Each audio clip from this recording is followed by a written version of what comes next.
Hi friends, good evening. जैसा कि सभी को पता है कि 8 जनवरी को सैनिक स्कूल का एग्ज़ाम है। वो दिन आपका कल का होगा। तो आपकी एग्ज़ाम में आपको पेपर को किस तरह से अटेम्प्ट करना है, मैं थोड़ा सा आपको गाइड करूंगा मैथमेटिक्स के बारे में। और फिर इसी प्रकार से आपको आईक्यू के टीचर आईक्यू के सब्जेक्ट के बारे में गाइड करेंगे कि पेपर को कैसे अटेम्प्ट करना है। और इंग्लिश के सर भी आपको गाइड करेंगे इंग्लिश के बारे में। तो मैं मैथमेटिक्स के बारे में इतना ही बताना चाहता हूँ कि आपको कैलकुलेशन को बिल्कुल ध्यान रखना है, क्योंकि काफ़ी स्टूडेंट मिस्टेक करते हैं, वो कैलकुलेशन को लेके करते हैं। तो कैलकुलेशन को अच्छी तरह से आपको कैलकुलेट करना है और फिर आंसर को फाइंड करना है। और दो चीज़ों में आपको ध्यान रखना है कि पेपर में 3 टाइप्स के क्वेश्चन होते हैं। वेरी इजी भी होता है, मीडियम भी होता है और डिफ़िकल्ट भी होते हैं। तो वेरी इजी के साथ तो आपको क्या करना है, और कॉन्फिडेंस नहीं लाना है। बिल्कुल आपको पेशेंस के साथ करना है। और मीडियम क्वेश्चंस तो आप अच्छी तरह से बना ही लेते हो।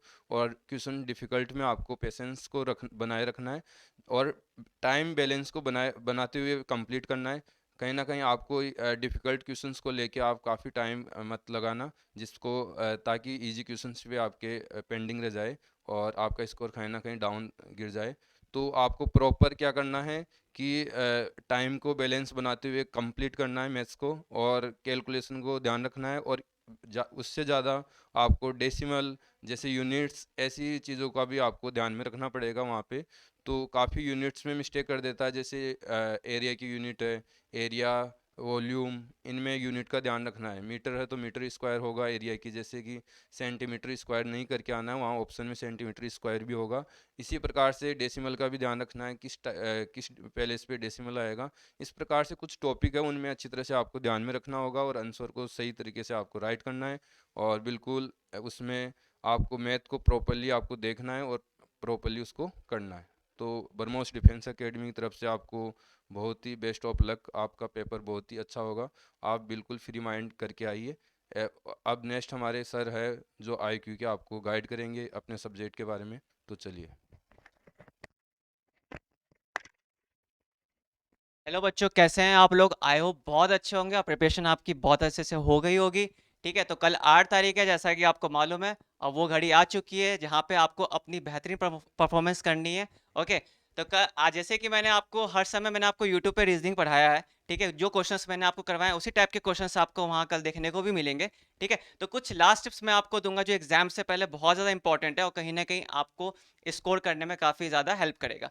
जैसे कि मैं कुछ टॉपिक्स की बात करूँ, ब्लड रिलेशंस की बात करूँ, और आपका जो डिस्टेंस डायरेक्शन है, आपकी सेटिंग अरेंजमेंट है, तो उसमें आपको अच्छे से प्रिपेयर करना है। कहीं ना कहीं आपको जो उसमें जो इंग्लिश आएगी उसको अच्छे से पढ़नी है। ठीक है, तब जाके आपका अच्छे से वो अटेम्प्ट हो पाएगा। अगर मैं बात करूँ आपके नॉन वर्बल की, तो वहाँ पे आपको अच्छे से कंसंट्रेट करना है। ठीक है, कोई भी आपके काउंटिंग फिगर हो, या फिर आपके मिरर इमेज हो, या फिर आपके वाटर इमेज हो, ठीक है, वहाँ पे आपको अच्छे से फुल कंसंट्रेशन के साथ आपको परफॉर्म करना है।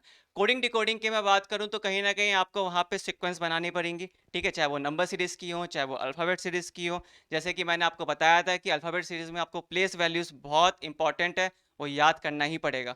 नंबर सीरीज में आप स्क्वायर्स, क्यूब्स याद कर लें, टेबल्स भी याद कर लें। स्क्वायर्स आप कम से कम 30 तक की याद कर लें, क्यूब्स आपको कम से कम 20 तक की याद कर ले, और टेबल 25 तक याद कर ले।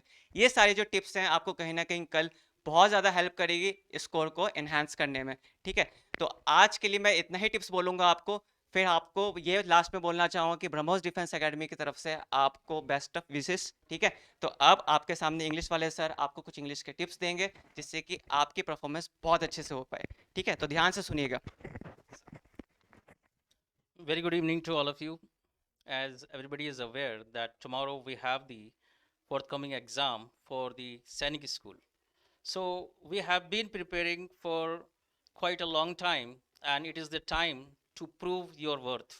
And I think we are deserve to get through all the exams very confidently. Now, as far as English topic is concerned, first of all, you need to be very vigilant by going through the unseen passage.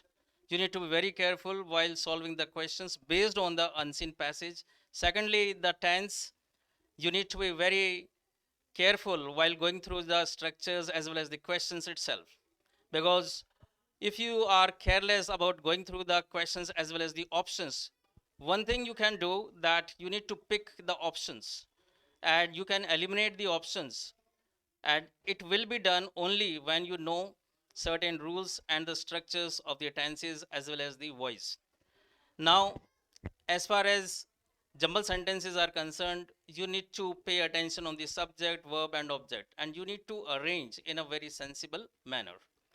And as far as synonyms, antonyms, it's quite hard and bit difficult, though we have done a lot of practice in synonyms, idioms, and phrases. Now, do one thing, that have confidence in your ability, your hard work, and forget about the rest of the things. And I know that your caliber, your ability will definitely prove the worth of your hard work, and you will definitely go through your forthcoming exam with flying colors. So, from the Brahmos Academy, I am telling you the best of luck to all the students. Thank you very much. Best of luck. Okay.